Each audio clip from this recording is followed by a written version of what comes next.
Week 1, we take a look at the power rankings.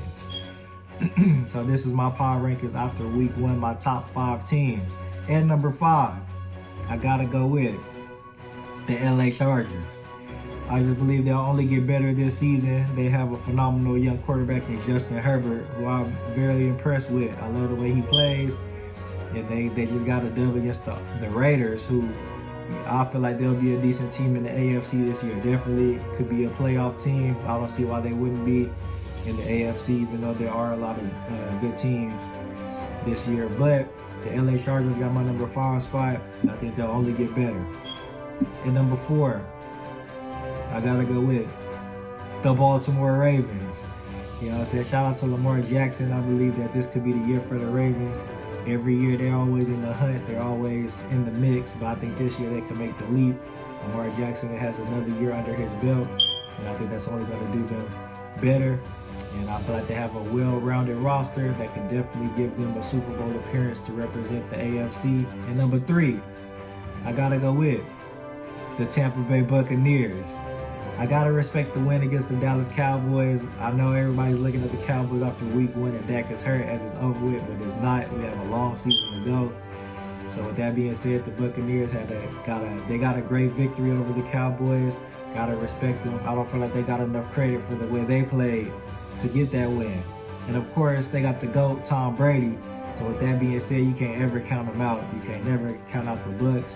And we see he came back to play for another season. He didn't come back for no reason. You know, Tom Brady has a feeling, and I think he knows that he could take another shot at a Super Bowl. So he wants that trophy. That's why he came back. So I got the Tampa Bay Bucs at number 3. And number 2, I gotta go with the Kansas City Chiefs.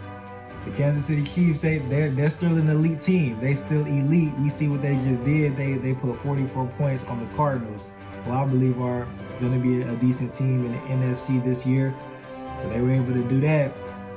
Like Patrick Mahomes, to me, he's a top 3 quarterback in the league. So like the Chiefs, they got a squad. Like how could we cannot count out the Chiefs. I believe they'll go far this year, and I got them number 2. And number 1, I gotta go with the Buffalo Bills. The Buffalo Bills impressed me in their first victory against the Rams, who are the defending champion. When they played, that was the way you're supposed to play. And they have a great quarterback in Josh Allen. He probably top 3. In my opinion, I feel like that's a good argument. Josh Allen, he only getting better. And the Bills have a well-rounded roster. I feel like every position is filled the way it's supposed to be filled. And I definitely feel like they can hit the Super Bowl this year. So I got the Buffalo Bills at number 1. And this is my power rankings, my top 5 teams. I just want to thank everybody for tuning in to another episode of the Lifestyle Sports Podcast. It's AI from the 210. Don't forget to comment, subscribe, like, follow on IG at the Lifestyle Sports Podcast at Allen Iverson, ALAN Iverson. Till next time.